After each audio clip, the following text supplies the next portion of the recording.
Nah, tadi hidup ini akan diakhiri dengan kematian. Kematian bagaimana? Sesuai dengan waktu kita hidup. Begitu pula sudah meninggal kan akan dibangkitkan nanti kita. Hari kiamat dibangkitkan kita semua tanpa terkecuali. Nanti dibangkitkan dalam keadaan apa kita itu? Ketika meninggal dalam keadaan apa? Saat itu pula nanti dibangkitkan dalam keadaan seperti itu. Ustadz, meninggal dalam keadaan sujud Ustadz. Ya sudah siap-siap dibangkitkan dalam keadaan sujud. Pertanda itu. Ustadz lagi sholat. Nah ya sudah nanti dibangkitkan dalam keadaan sholat. Ya Masya Allah. Ini kata para ulama, ini adalah himbauan agar kita semuanya tidak sekedar berupaya untuk berbuat baik, tapi mempertahankan kebaikan tersebut. Banyak di antara kita ini fokus untuk berbuat baik, tapi sedikit di antara kita yang fokus untuk mempertahankan kebaikan. Ustadz emang beda tak Ustadz? Beda dong. Orang yang fokus berbuat baik biasanya tidak pernah peduli untuk menjaga kebaikan tersebut. Dia sholat, dia puasa, dia ngaji, dia sedekah, dan seterusnya. Kumpul menggunjing, duduk menggunjing, angus kebaikannya. Hatinya hasud, iri kepada orang lain, iri kepada tetangga. Tetangga beli mobil baru, lagi manasin mobil tuh tetangga. Kenapa hati kita yang panas? Bukan mobil itu yang panas, hati yang panas. Kenapa punya hasud? Wal'iyadzubillah. Wal'iyadzubillah. Heran luar biasa. Tetangga makan makanan yang enak, kita yang susah.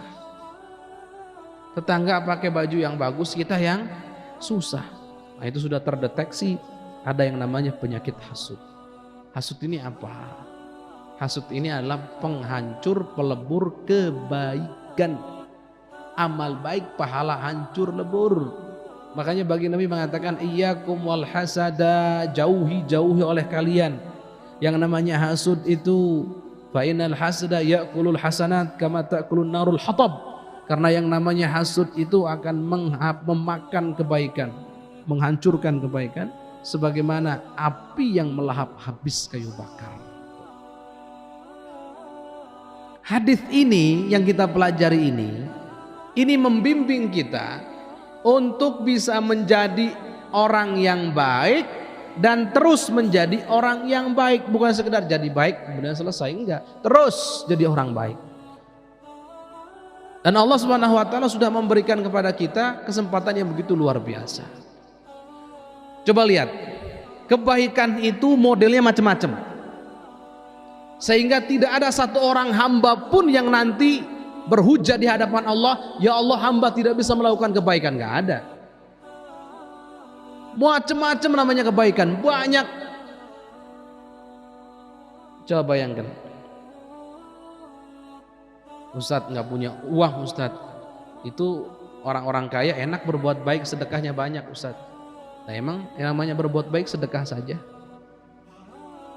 Ustadz nggak punya ilmu, itu Ustadz enak sekali ya ngajar kemudian dapat pahala banyak. Emang kebaikan hanya ilmu saja dengan harta? Banyak. Zikir kebaikan. Gak punya uang, gak punya harta, gak bisa melakukan apa-apa, lisannya masih ada? Ada. Gunakan untuk zikir, itu kebaikan. Ustadz, zikir kalau itu aja bosan Ustadz. Masa subhanallah terus-terusan misalkan? Zikir itu banyak macamnya. Bisa tasbih, kita mah subhanallah, subhanallah. Bisa tahmid, alhamdulillah. Lihat. Kemudian kita bisa tahlil la ilaha illallah.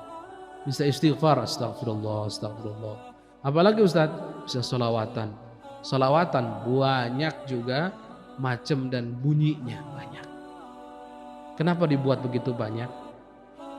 Agar kita semua tidak bosan untuk beribadah kepada Allah. Bosan dengan ibadah yang satu pindah kepada ibadah yang lain, itu enaknya.